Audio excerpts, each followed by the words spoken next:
Can you in general actually just zoom out and also talk about the Hopper architecture, the NVIDIA Hopper GPU architecture, and the difference between H100 and H800, like you mentioned, the interconnects? Yeah, so there's, Ampere was the A100 and then H100 Hopper, right? People use them synonymously in the US because really there's just H100 and now there's H200, right? But same thing, mostly.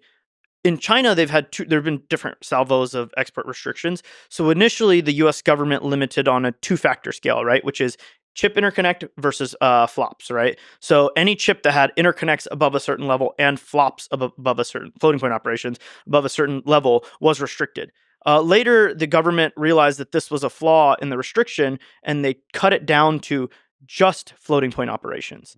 And so H800 had high flops, low communication.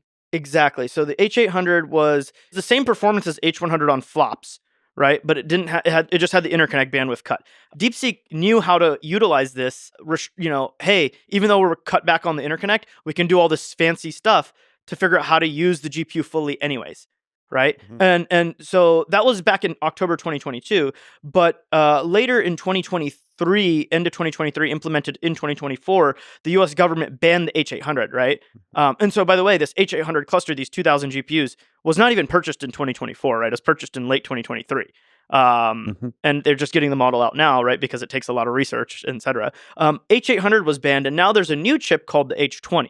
The H20 is cut back on only flops, but the interconnect bandwidth is the same. And in fact, in some ways, it's better than the H100 because it has better memory bandwidth and memory capacity. So there are, NVIDIA is working within the constraints of what the government sets and then builds the best possible GPU for China. Can we take this actual tangent and we'll return back to the hardware?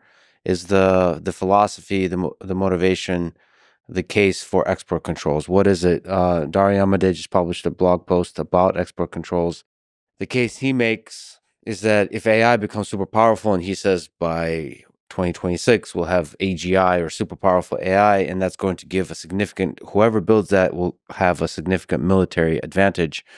And so, because the United States is a democracy, and as he says, China is authoritarian or has authoritarian elements, you want a unipolar world where the super powerful military, because of the AI, is one that's a democracy. It's a much more complicated world geopolitically when you have two superpowers with super powerful AI and one is authoritarian.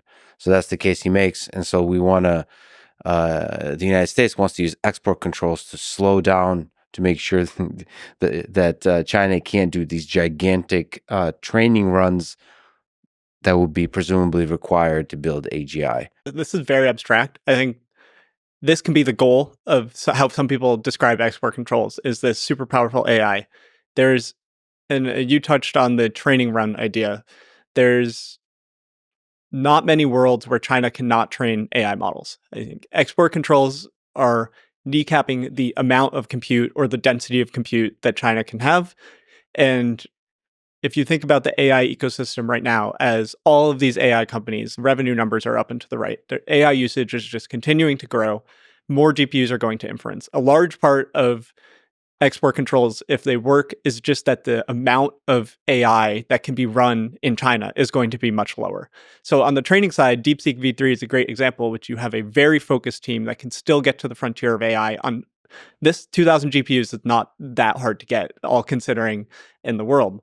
They're still going to have those GPUs. They're still going to be able to train models. But if there's going to be a huge market for AI, if you have strong export controls and you want to have 100,000 GPUs just serving the equivalent of ChatGPT clusters, with good export controls, it also just makes it so that AI can be used much less. And I think that is a much easier goal to achieve than trying to debate on what AGI is. And if you have these extremely intelligent autonomous AIs in data centers, like those are the things that could be running in these GPU clusters in the United States, but not in China. To some extent, training a model does effectively nothing, right? Like, yeah. To have a model. The thing that Dario is sort of speaking to is the implementation of that model once trained to then create huge economic growth, huge increases in military capabilities, huge increases in productivity of people, betterment of lives, whatever you want to direct super powerful AI towards, you can. but that requires a significant amounts of compute, right? And so the U.S. government has effectively said, and forever, right? Like training will always be a portion of the total compute. We mentioned Meta's 400,000 GPUs, only 16,000 made Llama, right? So the percentage that Meta's dedicating to inference, now this might be for recommendation systems that are trying to hack our mind into spending more time and watching more ads, or if it's for a super powerful AI that's doing productive things, doesn't matter about the exact use that our economic system decides. It's that can be delivered in whatever way we want. Whereas with China, right, your export restrictions, great. You're never going to be able to cut everything off, right? And that's like, I think that's quite well understood by the U.S. government, is that you can't cut everything off. And they'll make their own chips. They're trying to make their own chips. They'll be worse than ours, but this is the whole point, is to just keep a gap, right? Yeah. And therefore, at some point, as the AI, in a world where 2-3% economic growth, this is really dumb, by the way, right? To cut off, high tech and not make money off of it. But in a world where super powerful AI comes about and then starts creating significant changes in society, which is what all the AI leaders and big tech companies believe. I think super powerful AI is going to change society massively. And therefore, this compounding effect of the difference in compute is really important. There's some sci-fi out there where like AI is like measured in the power of how much power is delivered to compute, right? Or how much is being, that's sort of a way of thinking about what's the economic output, is just how much power you directing towards that AI. Should we talk about reasoning models with this as a way that this might be actionable as something that people can actually see? So the reasoning models that are coming out with R1 and O1, they're designed to use more compute. There's a lot of buzzy words in the AI community about this: test time compute, inference time compute, whatever. But Dylan has good research on this. You can get to the specific numbers on the ratio of when you train a model. You can look at things about the amount of compute used at training and amount of compute used at inference. These reasoning models are making inference way more important to doing complex tasks. In the fall, in December, OpenAI announced this O3 model. There's another thing in AI: when things move fast, we get both announcements and releases. Announcements are essentially blog posts where you pat yourself on the back and you say you did things, and releases are when the model's out there, the paper's out there, etc. So OpenAI has announced O3. I mean, we can check if O3 Mini is out as of recording potentially, but that doesn't really change the point, which is that the breakthrough result was something called ARC-AGI task, which is the abstract reasoning corpus, a task for artificial general intelligence. Francois Chollet is the guy who's been, it's a multi-year-old paper. It's a brilliant benchmark. And the number for OpenAI O3 to solve this was that it used some sort of number of samples in the API. The API has like thinking effort and number of samples. They used 1,000 samples to solve this task, and it comes out to be like $5 to $20 per question, which you're putting in effectively a math puzzle, and then it takes orders of dollars to answer one question. And this is a lot of compute. If this is going to take off in the US, OpenAI needs a ton of GPUs on inference to capture this. They have this OpenAI ChatGPT Pro subscription, which is $200 a month. Which Sam said they're losing money on. Which means that people are burning a lot of GPUs on inference. And I've signed up with it. I've played with it. I don't think I'm a power user, but I use it. And it's like, that is the thing that a Chinese company with mediumly strong export controls, there will always be loopholes, might not be able to do it all. And if the main result for O3 is also a spectacular coding performance, and if that feeds back into AI companies being able to experiment better.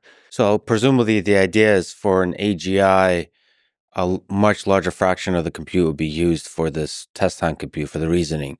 For the AGI goes into a room and thinks about how to take over the world, and that come back in 2.7 hours. It's going to take a lot of compute. This is what people like CEO or leaders of OpenAI and Anthropic talk about, is like autonomous AI models, which is you give them a task and they work on it in the background. I think my personal definition of AGI is much simpler. Like I think language models are a form of AGI, and all of this super powerful stuff is a next step that's great if we get these tools. But a language model has so much value in so many domains. It is a general intelligence to me.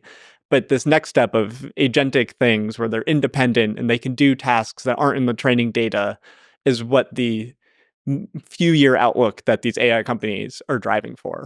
I think the terminology here that Dario uses is super powerful AI. So I agree with you on the AGI. I think we already have something like that's exceptionally impressive that Alan Turing would for sure say is AGI. But he's referring more to something once in possession of then you would have a significant military and geopolitical advantage over other nations. So it's not just like you can ask it how to cook an omelet. And he has a much more positive view in his essay, Machines of Love and Grace. Yes. I read into this. I don't have enough background in physical sciences to gauge exactly how confident I am in if AI can revolutionize biology. I'm safe saying that AI is going to accelerate the progress of any computational science.